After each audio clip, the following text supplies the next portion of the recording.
Heading back down to Mooresville. A little bit of traffic, so let me get off in a parking spot here.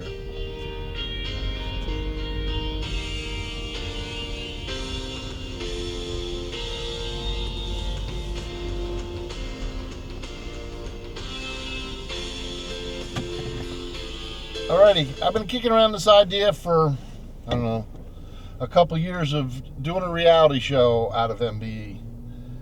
And not a reality show like you see this bullshit reality show stuff going on. Like really what goes behind the scenes at MBE, because there's no real drama there. Everybody works good together, and I think it would be really interesting for you as viewers to look at what goes on behind the scenes, and you can give feedback on this or whatever. And I just think it'd be really cool, because sometimes, I've been doing stuff with Matt now almost 7 years, and every time I go in there, it's just all they make is cool stuff in there. It's really cool, and how everybody gets along. There's no arguments, no fights. Everybody works together. If there's an issue, everybody jumps on it to solve it. If somebody screws up something, everybody jumps on it. Nobody gets no pointing fingers or anything like that. Everybody gets on it to straighten it out. If there's something new design stuff, everybody is a part of it, and that's really cool. And it comes from Matt on down. And what does he say? He says, "I'm not the smartest one here, but I have a lot of smart people working here," and he's right. Everybody there is really talented. But anyway, I'm going to wing it with starting this. I want to tell you about the players here, but I don't want to say players. The people that work there, and talk about them, and because everybody is so talented there, and I just want to do like a quick review of people just to get it set up, and the next week or so I don't know if I can turn out a weekly show, but probably close to it anyway. Well, anyway, start off with Bob. Bob's been there, I know, well over a decade, and I forgot to ask Matt about that. And Bob is really talented. He's like I guess you could say, shop foreman or something like that. I hope that doesn't insult him by me saying that, but he's really good at what he does, and he can do pretty much anything there. And it's really interesting because he takes the time to, if I have a question, to explain something to me, and I like that. And I've done some videos with Bob. You've seen him before. He's done some, and he's pretty good and thorough with doing things, and extremely talented. And as you'll see as this progresses, if you don't already know that about Bob already. Next in line, I don't want to say in line, but just next one I'm going to talk about is Scott. Scott's our we used to lose him at Christmas time for doing Santa Claus in the mall. Well, that's what we always talked about, but it never really happened. Scott likes working the second shift, so he comes in later and works till late at night because it's quiet in there. And if I'm doing stuff in the night shift or whatever, unless he talks to me first, I don't talk to him, because I don't want to screw up his brain, because he's into he's got to sit there, design up stuff or whatever, take whatever's in everybody else's head, design it up. Of course, he's got, some software there, but he still has to do a lot of work. And then he's got to make a tool path for it and everything like that. And some people just, I see people reply on the internet, and, well, how much is it? How come it's so much? You just put it in the machine and push buttons. Well, yeah, you put it in the machine and push buttons, but you got to have somebody that's got to program into the machine by hand the first time what the machine's going to do, because it's only as good as what somebody puts in there. And Scott is really super. because I get in conversations with him, and he can come to my level and explain it on my terms, because I'm just barely made it through high school kind of guy, and he is just sharp on, he's really good on explaining it to me. He'd be a good teacher. Then next, going down the line, let's go to Ian. Ian's been there about a year now. What a talented kid. And when I say kid, he's right around 30. But he's been doing this. He went to school for it, and he's probably got a good 10 years in the business. He is talented. And he can weld. He can hand port.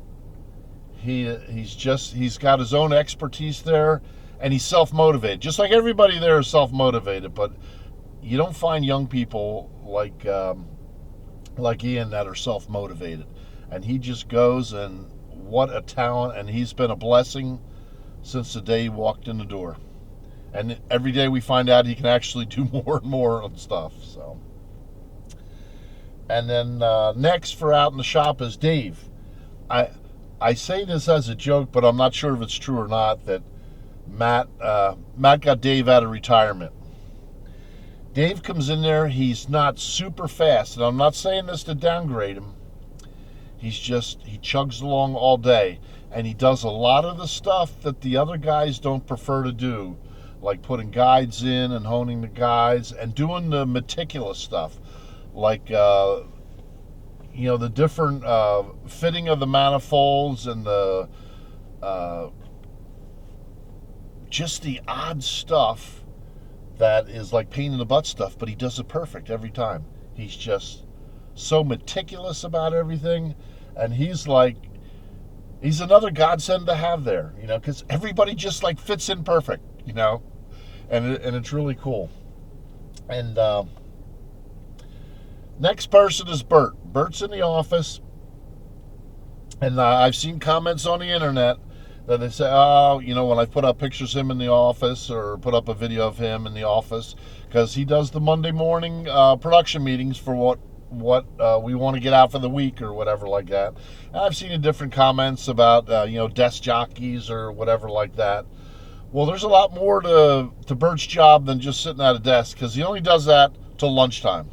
Then after lunch, Aunt Sally comes in, Matt's aunt, and she handles all the bookwork. So she takes Bert's desk away from him, and she I guess you can call her the comptroller or whatever like that. She handles all the money and everything that's going on there. Just talented her in her own right as it is there, but not to jump off of Bert. Now Bert goes out in the shop because Bert has to handle the shipping, and the other thing he does, which people really don't realize, he handles all the parts. And we've been stocking more and more parts, as we build the parts business. But it's Bert's job to set up a whole system for that. So he's been working on that and tirelessly working on that. So Bert has to wear many hats there. So when it kind of offends me when I see people give a little bash at Bert or whatever on the internet, because you just don't realize what he does. Because plus he has to get everything out, and if he doesn't get it out in time, he's got to trek across town at 5:00 over to the drag strip when the UPS guy is going in there and meet him there. But it taught Bert to be pretty much on time. But sometimes we get backed up, and he doesn't have that luxury. But he's definitely talented. And he was another one. Matt went after him. Matt and him have a relationship, I guess, going back like 20 years, working at the different cup shops and everything like that. So when Matt came to the conclusion that he needed more help in the office, he went out and chased Bert down. So, which was super addition to the company there. The newest member of the MBE staff here is Joey. Joey comes with an expertise that is like beaming out of him with CAD CAM stuff, I guess you call it. A good portion of what he does, I can't show you here because it's like secret R&D stuff, unless I get it cleared through Matt first. But he does a lot of other stuff. He works kind of hand in hand with Scott, And as we get on down the road with this, we'll get more into what both, in their own words, what each one of them does. Because Scott kind of heads up the CAD CAM department, and then Joey does other things. How they divide it up or how they work it out, I don't know, but we're going to find out about that. And last but not least is Matt himself. He with the advertising I do, he's at least in the office every night till 8 o'clock, sometimes till 10, because with being on the East Coast, he can still return calls and everything back to people on the West Coast and still be at a decent time. So I keep him pretty tied up and busy in there. If I see him getting a little bit slow or it gets a little slow, I spike up the marketing a little bit. That's pretty much it on the crew that you'll be seeing, in our, when I say reality show, when it's just really what's going on. And that's pretty much everybody that you'll see every day.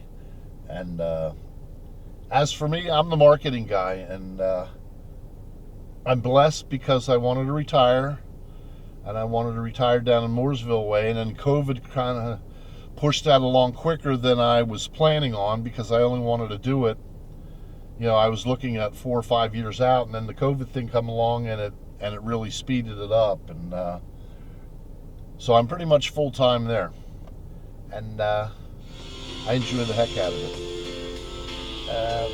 That's pretty much it. So hopefully in the next week I'll get another show knocked out. Thanks for watching.